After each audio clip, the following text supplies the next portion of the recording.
What's up everyone? In today's video, I'm going to show you how to add a 3D look to your text or word marks, kind of like these USA hockey jerseys.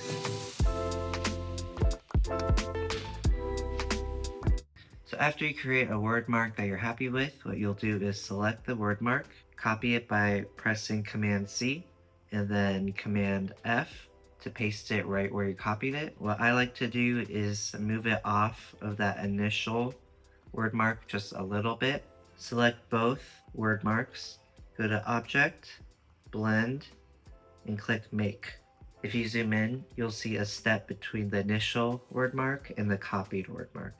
You'll then go to Object, Blend, Blend Options, and here you can select how many steps you want between the initial word mark and the copied word mark.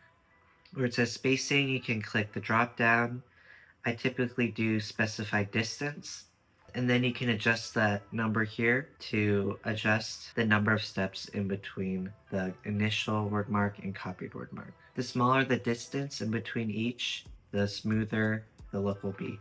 You can use this effect on different objects to create different 3D looks. I've applied this look to different logos in the past. I've done this with personal projects as well for different NBA teams. This is just one of those cool tools that you can add to your tool belt as a logo designer in Illustrator. I hope that was helpful. If you liked this video, please like, subscribe, and tell your friends, and let me know in the comments what else you'd like to learn. See you next time!